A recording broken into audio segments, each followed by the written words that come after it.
7 keistimewaan Palestina dalam Islam. Adanya Masjid Al-Aqsa. Keistimewaan Palestina dalam Islam yang pertama adalah Palestina memiliki Masjid Al-Aqsa yang terletak di Baitul Maqdis. Masjid ini adalah tempat yang disinggahi oleh Nabi Muhammad SAW pada perjalanan Isra Miraj. Masjid Al-Aqsa dianggap sebagai tempat suci ketiga setelah Mekah dan Madinah. Bagian dari negeri Syam. Palestina merupakan bagian dari negeri Syam bersama dan Yordania, Suriah dan Lebanon. Negeri Syam yang merupakan salah satu wilayah pertama yang dibuka dan masuk dalam wilayah kekuasaan Muslim setelah era kenabian. Pada masa Khalifah Umar bin Khattab, Muslim berhasil memasuki wilayah ini dan sejak itu Syam menjadi pusat penting bagi dunia Islam.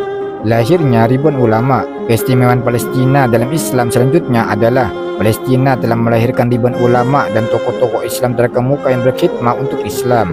Beberapa ulama terkenal yang lahir atau pernah tinggal di Palestina adalah Imam Malik bin Dinar, Imam Sufyan Ats-Tsauri, Imam Ibnu Syihab Az-Zuhri, dan Imam Asy-Syafi'i.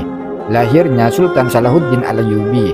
Sultan Salahuddin Al-Ayyubi adalah seorang pemimpin Muslim Kurdis yang terkenal karena keberhasilannya merebut kembali Yerusalem dari pasukan Salib pada akhir abad ke-12.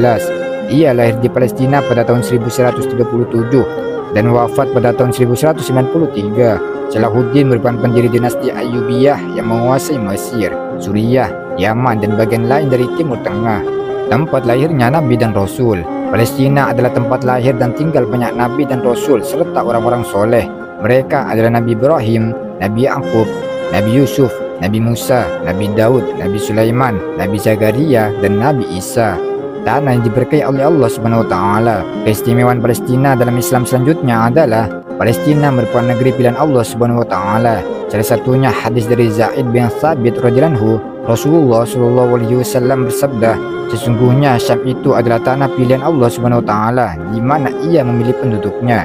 Seandainya kaum muslim berpencar, maka hendaknya mereka mendiami Syam. Hadis hasan diriwayatkan oleh At-Tirmizi. Perjuangan melawan penduduk. Keistimewaan Palestina dalam Islam yang terakhir adalah Palestina telah lama berjuang melawan penduduk dan penjajah oleh Israel. Perjuangan itu menjadi inspirasi bagi umat Islam di seluruh dunia untuk terus memperjuangkan hak-hak Palestina dan membebaskan Palestina dari penjajahan. Wallahu a'lam bishawab.